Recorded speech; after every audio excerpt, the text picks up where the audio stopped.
What's up, everybody? It's the Cody Porter Sports Show, Season 2. That's right. Season 2 went on a bit of a hiatus there. Partially got lazy, partially a bunch of other things. Doesn't matter. It's almost time for college football, which means it's time for the Cody Porter Sports Show. Before the season starts, we're less than a month away. August 24th, Florida State, Georgia Tech in Dublin to kick off the season. Leading up to that, I'll be looking at the conferences, their outlooks. This week's just the SEC. Only had a little bit of prep time. Going to dive into the best conference of football, the SEC. Next week, we'll have Big 12 and Big 10. Week after that, we'll have the ACC and some of the top group of 5 or whatever the group of conferences are now. And then before the season starts, we'll have Week 0 picks, preseason awards outlook, CFP outlook, all that kind of stuff. But for today, for Episode 1 of Season 2, we're diving into the SEC. And if we look at the preseason media polls, the number 1 team, obviously, is Georgia, followed by Texas, Alabama, Ole Miss, LSU at number 5, then Missouri, who had a great 2023. 7 is Tennessee, 8 is former Big 12 member Oklahoma, 9 is A&M, Auburn, Kentucky, Florida, South Carolina, Arkansas, Mississippi State, and of course, rounding out the SEC as always, Vanderbilt. If we looked at last year's standings, last year was the last season where we'll have divisions in the SEC now with Oklahoma and Texas joining. But looking at last year, Georgia, 12-0 regular season, losing in the conference title game to Alabama to not go to the CFP. Missouri was 10-2, like I said, had a fantastic 2023, and they're looking to build off that with Eli Drinkwitz here in 2024. Tennessee at 8-4, Kentucky at 7-5, Florida 5-7, South Carolina 5-7, Vanderbilt 2-10. On the other side, in the Western Division, you had Alabama 11-1 that won the SEC and went to the CFP. Ole Miss finished 10-2. LSU went 9-3. A&M went 7-5. Auburn 6-6. Mississippi State 5-7, and Arkansas 4-8. And I think when you look at the way things rounded out last year, the conference records from 4-4 to 3-5, you had 6 teams that in the conference were either 4-4 and 3-5. I think that just kind of highlights the parity in the SEC of, just how much little defines the teams that don't make a bowl game to the teams that finish at the top of the SEC. And you always see some surprises. Teams in the middle to maybe upper pack of the SEC lose to some teams that might be at the lower end of that middle of the SEC. And so, I'm excited to see how this year rounds out. And I think two of the biggest things I think heading into this year for the SEC, one is coach shakeups and then coaches on the hot seat coming into the year, and then just the question marks around a lot of quarterback play heading into the season. And I think there's so many questions at quarterback for so many teams, more than we're used to seeing in the SEC. But first, let's look at the coaches. Obviously, Nick Saban, after 17 years, retires from Alabama. He is replaced by Kalen DeBoer. And a lot of people shaking their heads. Obviously, a lot of people wanted Dan Lanning right away. And there's some other people, but Kalen DeBoer, a lot of people are questioning. I think that's absurd. 9 years as a head coach, he went 104-12. Yes, most of those years were NAIA, but everywhere he's gone, he's immediately turned them into a winner. Fresno State, for his first year was the COVID year, they went 3-3, then 9-3. At Washington, the year before he got there, 4-8, then double-digit wins. I think Kalen DeBoer knows how to build a program. I just don't think his name is that big. I don't think Alabama suffers a big drop-off this year under DeBoer, and I think DeBoer kind of continues the Alabama stronghold on playing great football. I think it continues. And then you go to Jimbo Fisher. He was 45-25 in 6 years at A&M. Mike Elko steps in to replace him. 2 years at Duke. He went 9-4 and 7-5 last season, but I think that 7-5 is a little misleading. Riley Leonard gets hurt, and that he basically doesn't play or plays hurt against all their good teams. So I think he did well at Duke. He was also a former DC at A&M. He comes into Texas A&M. We'll see what happens. They're one of the people that I have an interesting quarterback play to see what happens there. Then Zach Arnett steps into Mississippi State. OC from Oklahoma, also used to be the OC at Ole Miss. I think he has a chance to build something good at Mississippi State. It's going to be a few years. I still think Mississippi State is still in the whole rebuilding process. And then you look at guys that are on the hot seat. I think first and foremost, the top two guys, Napier and Pittman, Florida and Arkansas. Napier in 2 years is 11-14. As a Florida fan, I don't necessarily think he should be on the hot seat, but the fact of the matter is that he is. Pittman, 4 years, 23-25 at Arkansas. Started off hot. Last 2 years haven't been as good. KJ Jefferson is out. You get a quarterback transferring in from the Mountain West Conference. And personally, I don't think Pittman he's not the head coach of Arkansas in 2025. If he makes it through 2024, that would also be interesting to see. Then you got to think Shane Beamer, very down year last year. They're not projected to finish very well this year. He's 20-18. I really like Shane Beamer. I thought they were going to be a lot better than they were last year with Spencer Rattler. They ended up having a bad season. I don't think he gets fired even if they have a 5-7 season again. But if they do have that, he will be on the hot seat coming into 2025. Then Clark Lee, Leia, however you say his name at Vandy. Obviously, you're not expected to win a whole lot right away at Vandy. In 3 years, though, he's only won 9 games. I just don't really see Vandy being competitive, although I do like their quarterback this season. Now, before we dive into each team's schedule and mind the page flips here, I do want to get into that quarterback play I mentioned and sort of the question marks that I have around quarterbacks. So first, let's just take the guys we know. Right away, we know how good they are. We know what they're bringing to the table. It's not going to be a surprise. It's just a matter of, did they progress in the offseason from last year to this year? How is their chemistry going to be with their weapons? That kind of stuff.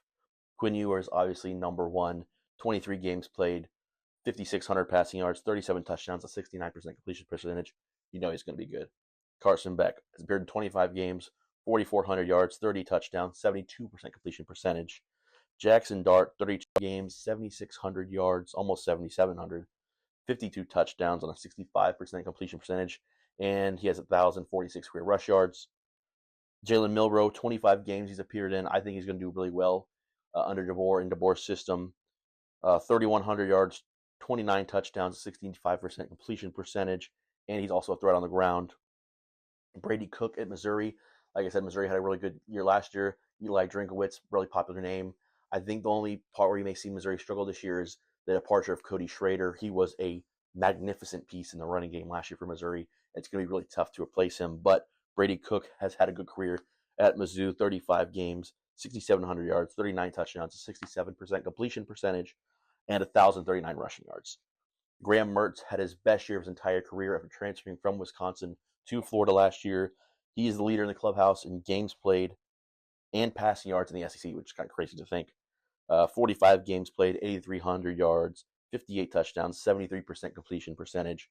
What you'll want to see out of Mertz this year is just more downfield passing. It be accurate passing. That will be a big key, I think, in the Florida season this year. Peyton Thorne's appeared in 38 games, 8,400 yards, 65 touchdowns, 61%. However, he started his career at Michigan State. Last year he was at Auburn. It was his worst year of his career. So you got to think that he needs to make a pretty significant jump for Auburn to be competitive this year. Connor Wigman, 9 career games. He started the first 4 last year, 4 good games for A&M. They went 3-1. He threw for 979 yards, 8 touchdowns, 69% completion percentage, but then he got hurt. So it'll be interesting to see, how he, plays the full season. If that 4-game stretch that we saw is going to translate to a full year. I like Connor Wigman.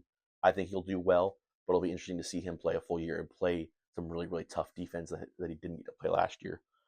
Blake Shapen, 27 games at Baylor as he transfers in to Mississippi State.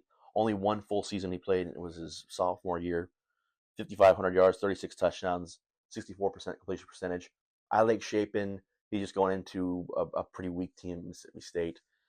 Taylon Green, transferring from Arkansas from Boise State, appeared in 26 games, and if you just think off the top of your head, a Boise State quarterback, he's transferring. He must be transferring to a competitor. He's going to be good. Taylon Green doesn't have the career of some of the other quarterbacks you've seen come out of Boise State. In those 26 games, only 3,700 yards, 25 touchdowns, 60% completion percentage. So more of the bottom of those the top quarterbacks in the conference. Who else? Diego Paiva, like I said, going to be interesting to see a real game change in New Mexico State. He was the leader of a good offense last year and a good group of 5 team. In 27 games, 4,400 yards, 39 touchdowns, but only a 58% completion percentage. That's not great. And if that's what he was getting in the Mountain West, it's going to be interesting to see what he gets at Vandy in the SEC. Does have 1,400 career rushing yards, 13 touchdowns on the ground, so he will be a playmaker on the ground. Those are the guys I think we know what we're going to get. Some of them being transfers or being hurt. You saw what they had before, and we're interesting to see if over the course of this season if they are the starter for the whole year and what that translates into. And then you got, I think, 5 guys that you just do not know what you're getting coming into this year. And that can be a good thing and that can be a bad thing depending on who you are. You got Lenoris Sellers at South Carolina. He's attempted 4 passes in his career. He's got 86 yards and 2 touchdowns and 1 on the ground. Mostly in garbage time. He's got packages with South Carolina. So it'll be interesting to see, what Shane Beamer does there with Lenoris Sellers and if he is the starter for the whole year, because I think they have 4 backups behind him. So coming into the season, he is the starter, but it'll be interesting to see, if South Carolina starts off slow, if they move at the quarterback position. Brock Vandegrift, after 3 years at Georgia, is transferring to Kentucky, only attempted 18 passes in his career, so you don't know what you're getting there. Jackson Arnold appeared in 7 games for Oklahoma last year, attempted 69 passes for 563 yards, did throw 3 picks, which you don't like in that sample size. It's a little more than you'd like. Can run, just like Lenoris Sellers can run.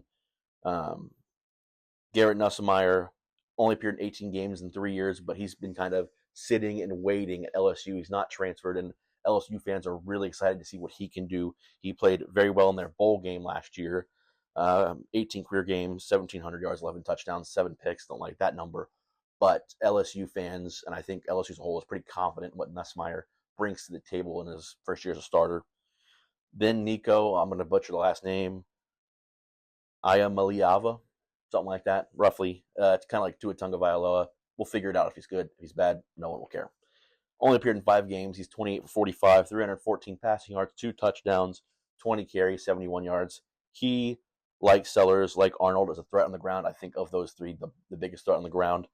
And Tennessee fans, just like A&M fans, or just like LSU fans, very excited about what Nico has to offer.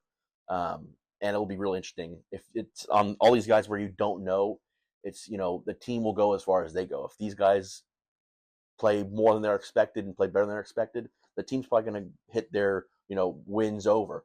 If they're less than expected and don't play as good and don't play against these SEC defenses as good as some people might think, that those teams might struggle. So it'll be interesting to see. Now, if we look at the defensive side of the ball, only 5 teams are right now in the future projections of top defenses, top 25 defenses. And obviously, those are all projections. You don't know what's going to happen. But Georgia comes in at number 1 in that ranking. Alabama's at 6. A&M is at 14. Ole Miss is at 19. And LSU is at 24. And then you had 3 more teams that you might consider might be very good defenses who were in the top 25 in scoring defense last year. That being Texas, that was 15th. Tennessee was 22nd. And Missouri was 25th.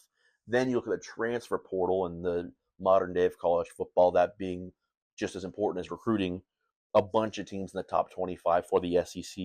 Ole Miss had the number 1 transfer class, and that's part of the reason I am so high on them this year. I think they're going to do very, very well. Alabama had the 3rd best transfer class. A lot of guys transferred out. A lot of guys transferred in. A&M was number 4. Florida was number 5. Texas was 6th. Missouri was 13th. Georgia was 15th.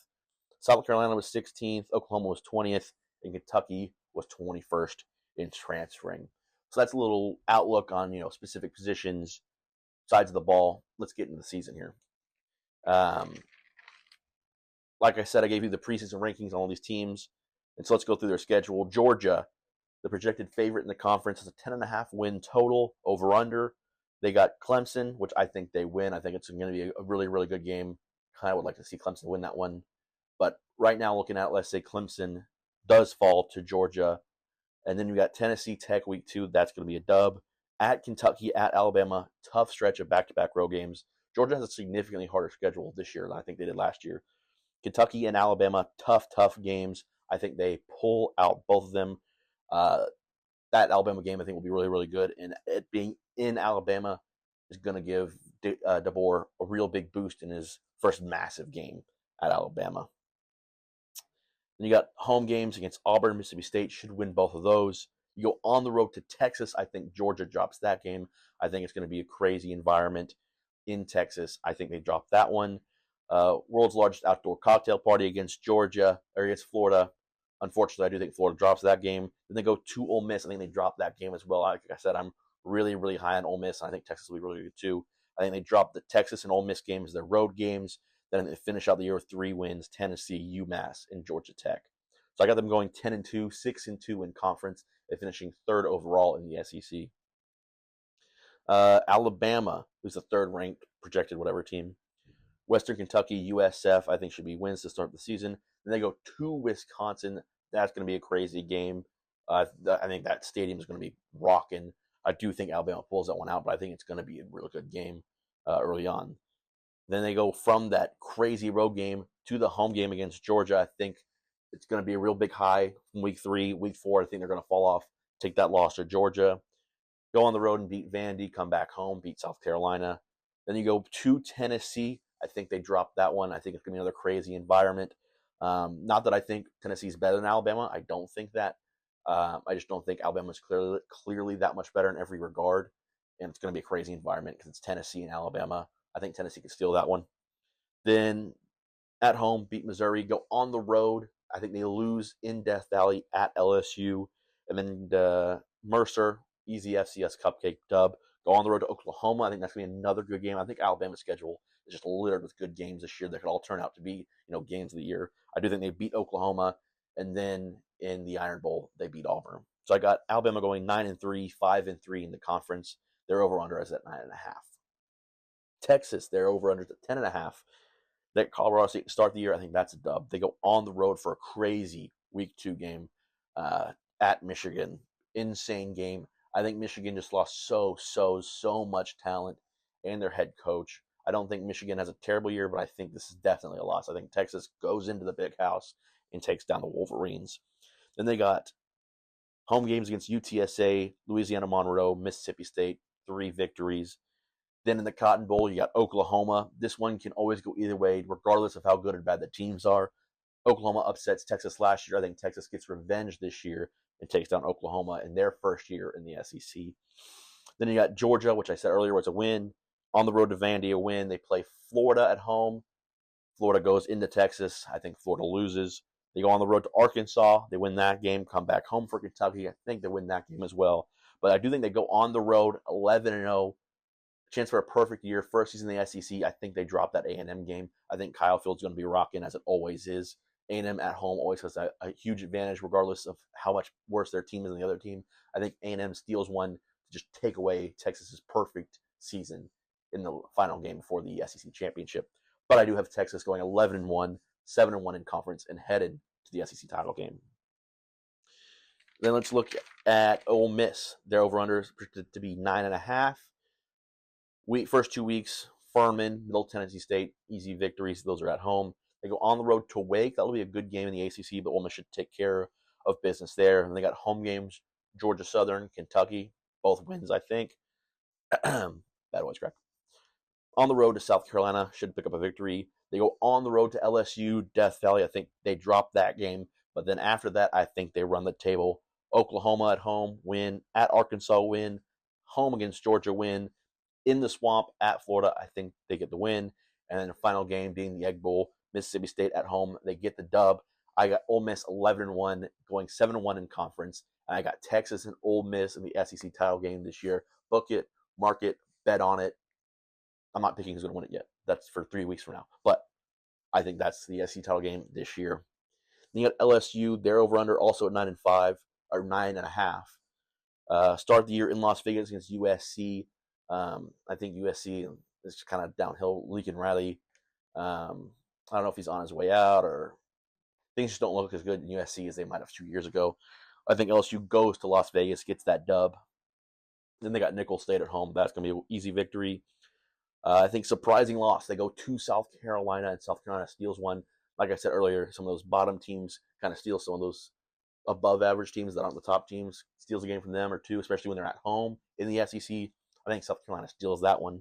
But then I got wins. UCLA, Southern Alabama, both wins for LSU. Like I said, they also beat Ole Miss at home. Go on the road to Arkansas, beat them. Lose that game in A&M at Kyle Field. I love Kyle Field. the environment. If I was an A&M fan, I'd be boasting, bragging that's the greatest home field advantage to college football. But I think they go to Kyle Field and lose, beat Alabama the next week. I think they go into the swamp and drop that one. I think LSU's Achilles heel this year is going to be on the road. I could have them losing A&M and Florida and South Carolina, all 3 games on the road that are their losses. Then finish the year with Vandy and Oklahoma, I think, being wins. I got them going 9-3, 5-3 in conference. And they got 8 home games this year. I think they go 8-0 at home, 1-3 on the road. So kind of see the difference between being in Death Valley and being in the swamp in Kyle Field. So then we got Missouri, had a great year last year. They lose Cody Schrader, but Brady Cook is still there. Eli Drinkowitz is still there. Their over-under set at 9.5.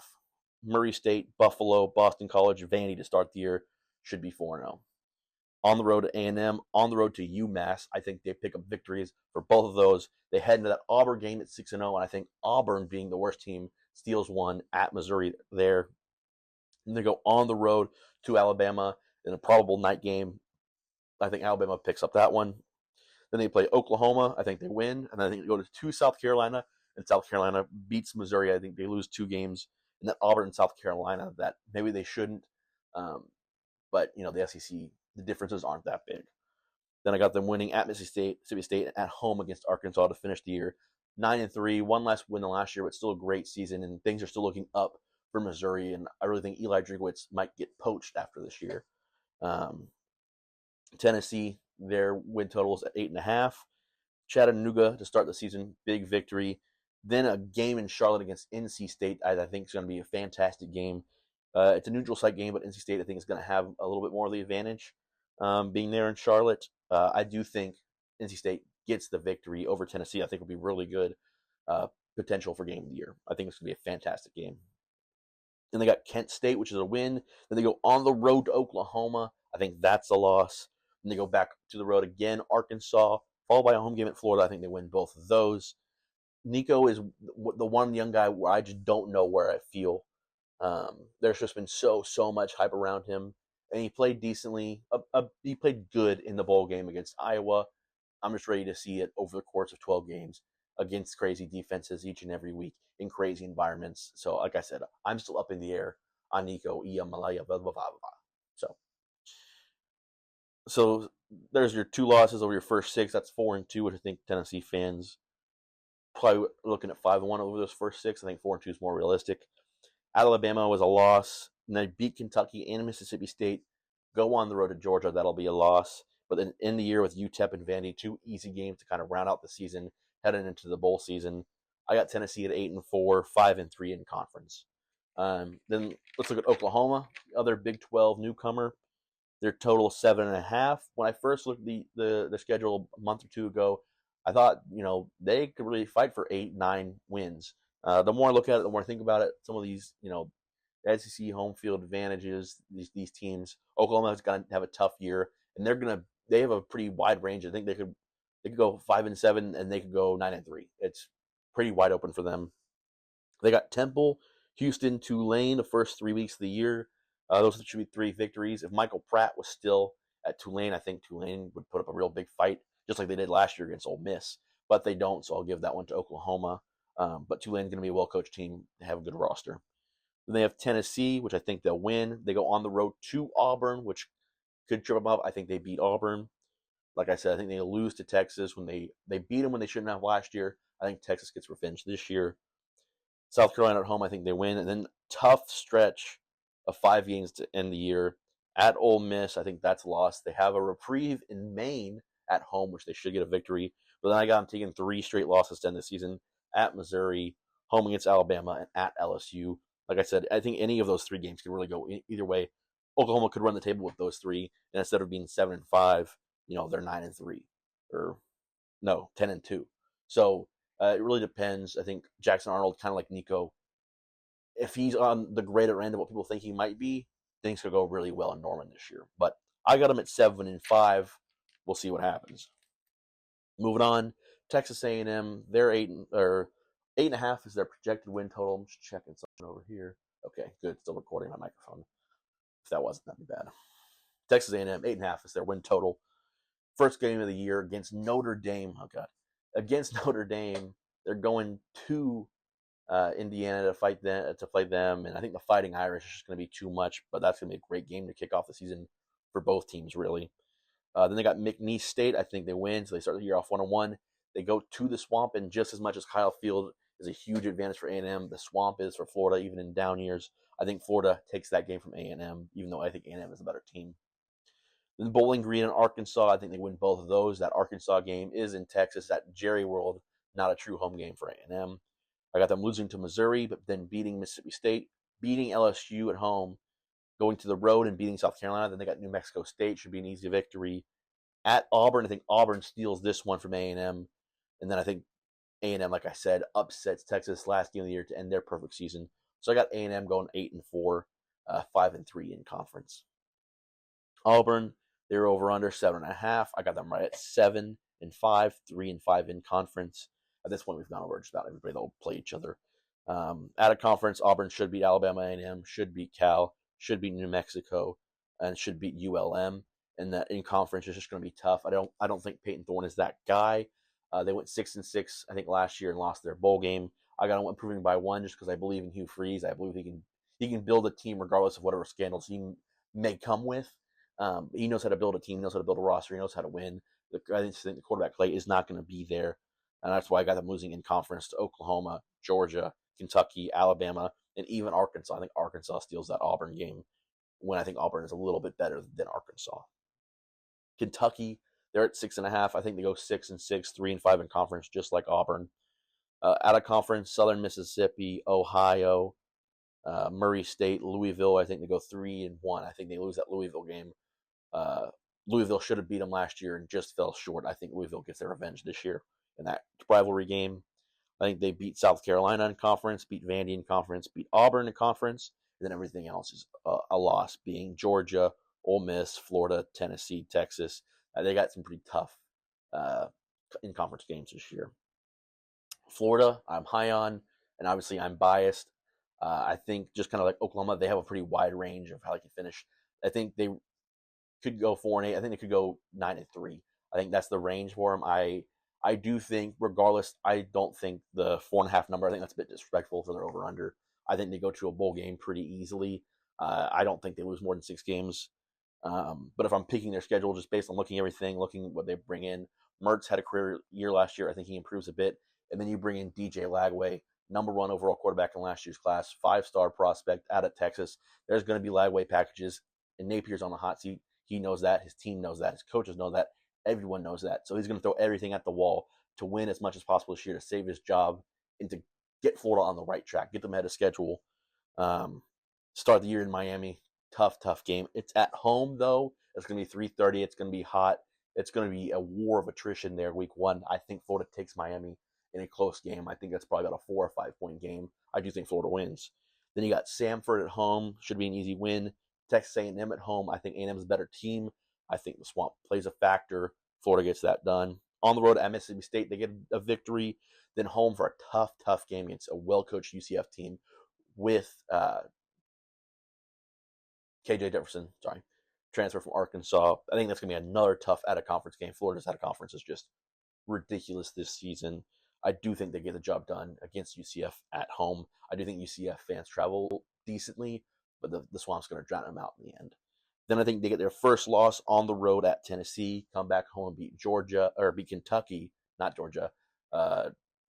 Ray Davis Jr. ran all over Florida last year at Kentucky. He's gone. I think Kentucky comes to the Swamp and Florida gets their revenge in that rivalry game. Back-to-back losses to Georgia and Texas are going to be tough. I got an upset win against LSU, who's a little bit better team. Drop that next game to Ole Miss. But then I think you do go on the road to FSU. I'm just not that high on DJ Uiagalelei. I think Florida was in that game last year and more or less should have won that game. Should have won it 2 years ago as well. In both games, Florida was the lesser team, played very well, should have pulled it out, didn't. And I think this year upsets FSU. I don't think FSU will be undefeated or even a one-loss team at that point. I think they'll probably have 2 losses by then, and that'll be their 3rd. But Florida State, the better team. I think Florida comes in. Napier gets the job done in Tallahassee, more or less saves his job, and it's a really, really good season for Florida. So I got them 8-4, 4-4 in conference. Then the bottom four, we got South Carolina, Arkansas, Mississippi State, and Vandy. South Carolina, I got going 5-7. I got their wins being an upset against Missouri. They're out of the conference fairly easy. They got Wofford to be a win. ODU, Old Dominion should be a win. Akron should be a win. They do go to Clemson at the end of the season. That'll be a loss. And I think, they struggle once again under Shane Beamer. And I think it's due to quarterback play and just not having very many weapons out there. Obviously, Leggett, NFL talent on last year's team, still couldn't get it done even with Spencer Rattler. I think it'll be tough under Shane Beamer. I still believe in him. I don't think he should get fired, but I think it'll be another tough year for South Carolina. Then you got Arkansas. Like I said, Sam Pittman's on the hot seat. I just don't think he has the talent to save his job that Billy Napier does. Taylon Green comes in to replace KJ Jefferson. I think that's a downgrade. I got him beating Arkansas Pine Bluff to start the year, losing on the road to Oklahoma State because that's a tough out-of-conference game. Back home to beat UAB. I got him stealing that one at Auburn, but then just a tough stretch of A&M, Tennessee, LSU, Mississippi State, Ole Miss, and Texas, which I got them losing. What's that? 1, 2, 3, 4, 5, 6 straight. And if they lost 6 straight, at some point in there, I think Pittman gets the axe, and they bring in the old ball coach to be the head coach there. Louisiana Tech, I think they get that one, but then lose at Missouri. I think they go 4-8, only 1-7 in conference, and I find it real hard to believe Sam Pittman keeps his job after this year. Mississippi State, they're at 3.5. I kind of have a little more trust in Lebby and Blake Shapen. I got them going 5-7, but only 1-7 in conference. I do like them winning their out-of-conference games, being Eastern Kentucky, being Toledo, being UMass. Where's the last one? Oh, and at Arizona State. Arizona State is pretty bad this year. So I do got them going 4-0 out of conference, which will save their season to go 5-7 overall. And then you got Vandy. 2.5 is their win total. I think they go over by a half. I think they go 3-9 under Clark Lee. I just don't know what it'll take to get Vandy going. James Franklin did it, so he's also been in the Big Ten now for 10 seasons. So I think they beat Alcorn State. I think they beat South Carolina in a game they shouldn't. I will say that. I think Diego Paiva steals one in conference. He can move. He can sling it. If he can be accurate at all, I think he can steal one against one of those lower echelon teams. I think it can be South Carolina. So I do have him upsetting South Carolina, beating Ball State, but also losing out-of-state games against Virginia Tech.